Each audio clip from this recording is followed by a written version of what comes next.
देह धरे का दंड है, सब काहू को होय। राजा प्रजा संत जन, बचा न जिससे कोई।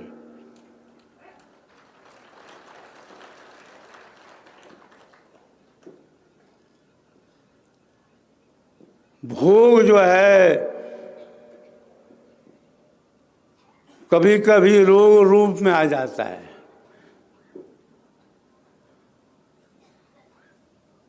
ऋषि मुनि योगी भी कष्ट उठाए हैं। साहेब ने तो यहाँ तक कह दिया, तन धर सुखिया काहुन देखा। अरे जो देखा सो दुखिया, उदय अस्त की बात कहतु है, सबको नहनन पे किया। बाटे बाटे सब कोई दुखिया, त्यागी रही वैरागी। शुक्राचार्य दुख ही के कारण, गर्भ ही माया त्यागी। योगी जंगम ते अति दुखिया, तापस को दुख दूना। आशा तृष्णा सब घट व्यापे, अरे कोई महल ना सुना। जहाँ पर आशा है, जहाँ पर तृष्णा है, जहाँ पर वासना है, उसी आशा तृष्णा वासना में जीव जो है अपने स्वरूप ही को भूल गया।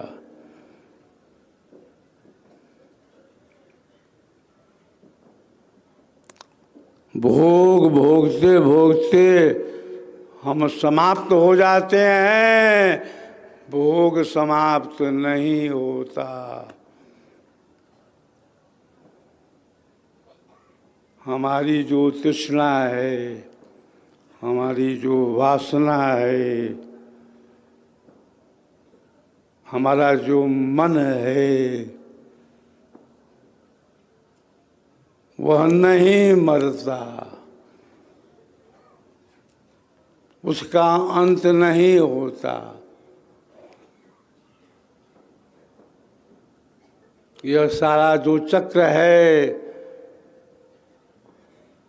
सब प्रकृति के अंदर हो रहा है। स्वरूप निज चीनी के, बंध जगत तोड़ी के। अपने लोक को चलो भाई, तो सोधी अष्ट चक्र को जाहु ब्रह्मांड में। शून्य में ज्योति जहाँ जगमगाई, चाचरी भूचरी अगोचरी छाड़ दो। उन्मुनि खेचरी पार जाई, ररंकार ओंकार सोहम छूटे। शक्ति को त्याग सत शब्द पाई, पोल उघारी के मकर डोरी धरो। ब्रह्म विभुद्युति को देख जाई, वाही को मिलिया ताप जग छूटिया। मुक्त होय आनंद पाई, कहें सदाफल भेद दुर्लभ लहे। कोटि में जौहरी एक पाई। तो हम कैद हो गए हैं शरीर में। संसार की सारी वस्तुएं हमें मिल चुकी हैं, मिल रही हैं, कब तक मिलती रहेंगी। एक दिन तो इसको छोड़ना ही पड़ेगा।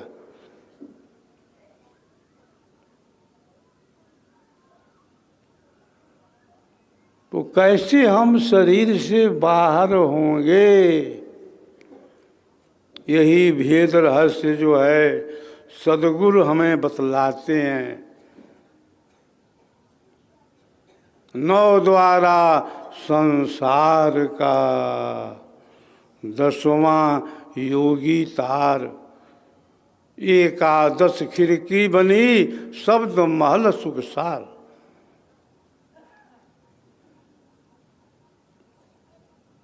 नौ द्वारा को बंद कर खोलो 10वां द्वार।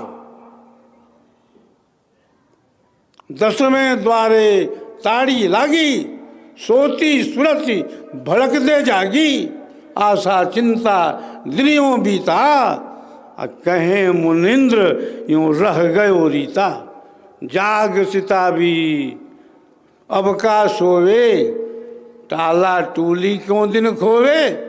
छाड़ी अनेक एक को जावे, कह कबीर निर्भय हो जावे।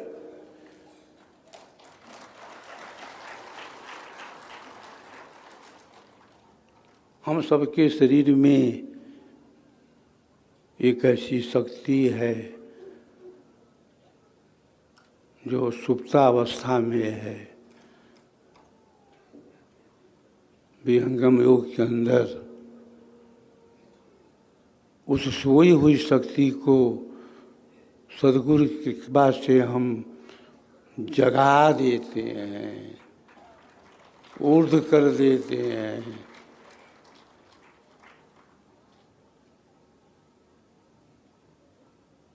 नौ जो द्वारा है इसका संबंध प्रकृति जगत से है। 10वां द्वार वर गुप्त है, मधुमत भेद विलास। बिन सदगुरु गम ना मिले, अनुभव अधर प्रकाश।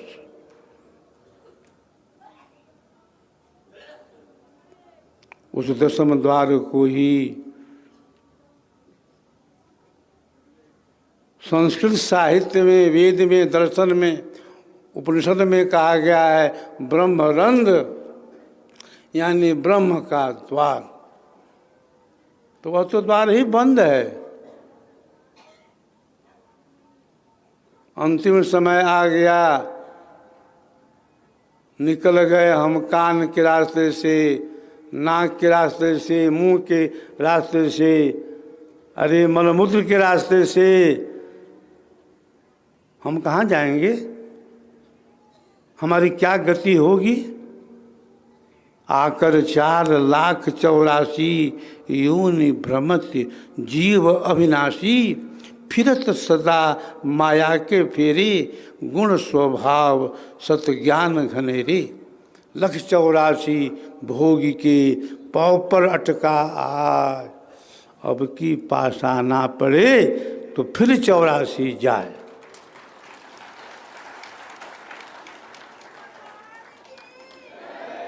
तो 1,84 का जो चक्र चल रहा है, आवागमन का जो चक्र चल रहा है, इससे छुटकारा हमें कौन कराएगा? एकमात्र हमारा आराध्य सदगुरु कराएंगे, जिनका नाम ही है सदगुरु सदाफल देव जी महाराज। सदा फल्यम ददाति, जो चारों फलों के प्रदाता हैं, चारों फलों को देने वाले हैं। सदगुरु दीन दयाल जाहि पर कृपा किन्हा। तोड़ी मोह भ्रम जाल, अमर पद पल में दिन्हा। गुप्त रहो संसार, गुप्त रहो संसार, प्रगट अनुरागी पायो।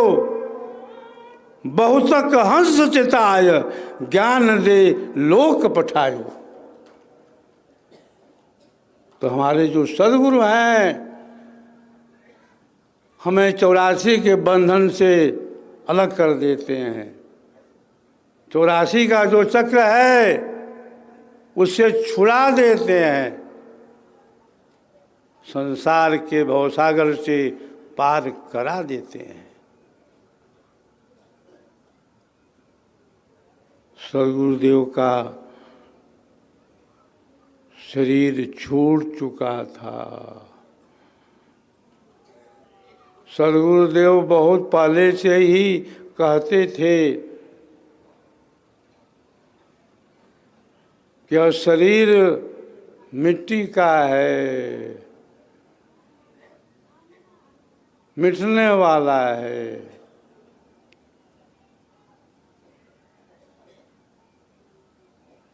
सद्गुरुदेव कभी नहीं कहे कि मृत्यु हो रही है, मर रहा हूँ, नहीं। सद्गुरुदेव कहते थे कि शरीर छोड़ने के बाद भी मैं रहूँगा। योगी मरता नहीं है, साधारण पुरुष की मृत्यु होती है, योगी अमर होता है।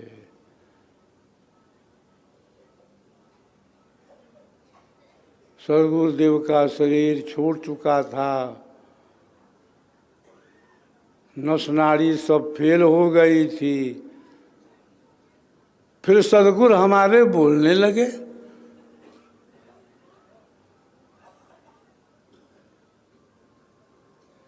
तो उस समय बहुत से सेवक लोग वहाँ पर थे। किसी ने प्रथम आचार्य जी से कहा कि ऐसा है कि आप स्वामी जी के पास जाइए और कान में बोलिए स्वामी जी स्वामी जी। तो प्रथम आचार्य श्री गए, स्वामी जी जोर से बोलने लगे। इसके बाद स्वामी जी की आवाज़ होने लगी, अरे तुम मुझको शरीर में क्या खोज रहे हो, मैं तो शरीर से बाहर हो गया।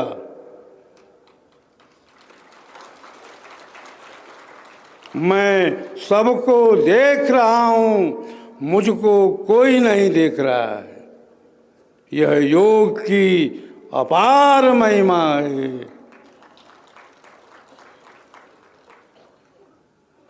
तो एक शिष्य पूछता है कि जब स्वामी जी सबको देख रहे हैं तो बता दें कि उनके पास कौन कौन लोग बैठे हैं, कितने लोग बैठे हैं।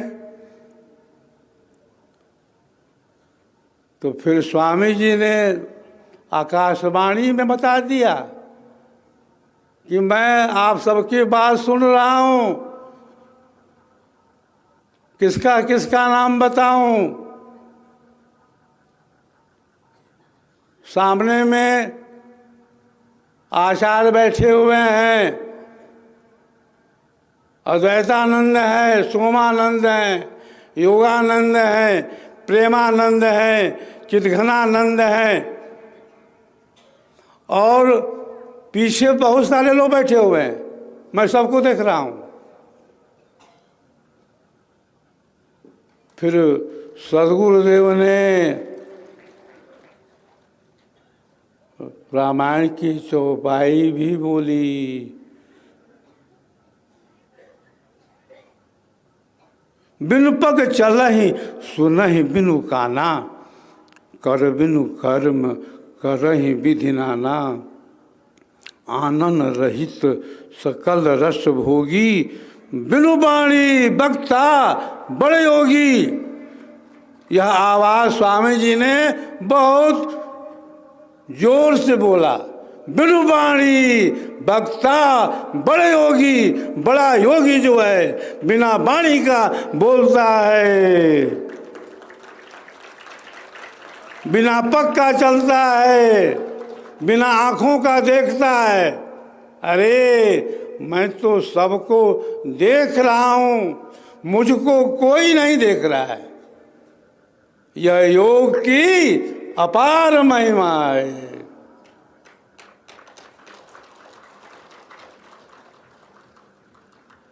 तो हमारे परम आराध्य सद्गुरु आज भी अपनी आध्यात्मिक शक्ति का संचार भारत ही नहीं पूरे भूमंडल में कर रहे हैं।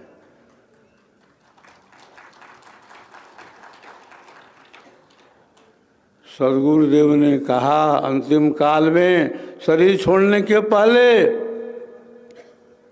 मैं जाता कहाँ हूँ, मैं तो शरीर छोड़ रहा हूँ, शरीर छोड़ने के बाद भी मैं रहूँगा। भूमंडल प्रचार का मेरा संकल्प है। जब भूमंडल में प्रचार हो जाएगा तब मैं विचार करूँगा कि मैं जाऊँ कि रहूँ।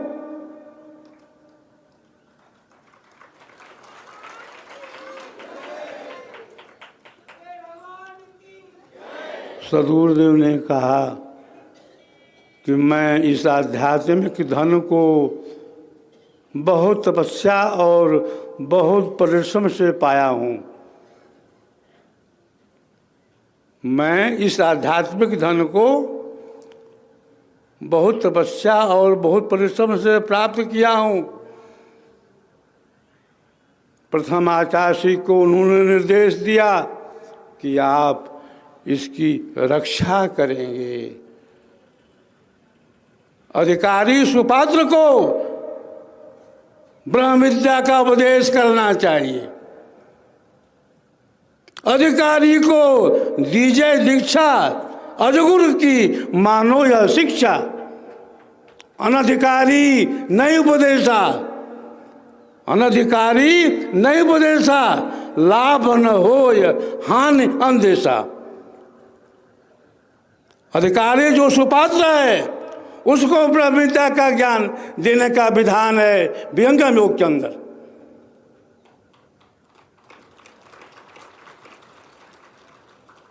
हम सभी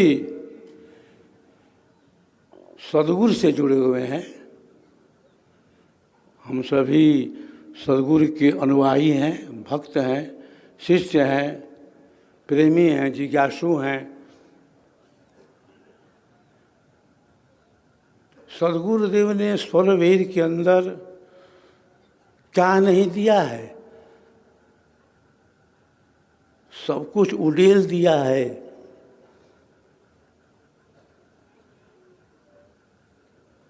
सब कुछ खोल दिया है।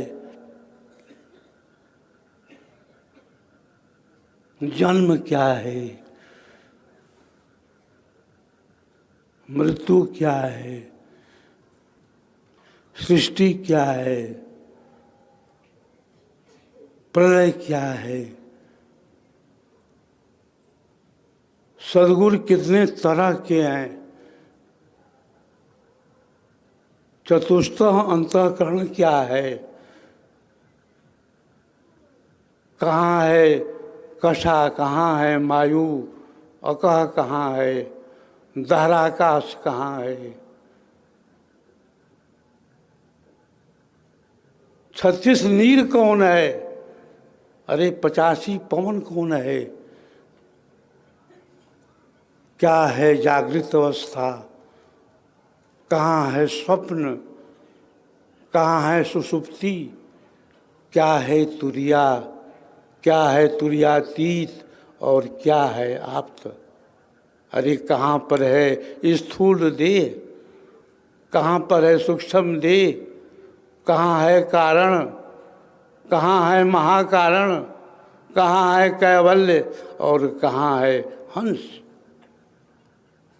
कहाँ पर है निरंजन, कहाँ है ओम, कहाँ है सोहं, कहाँ है शक्ति, कहाँ है निरंकार,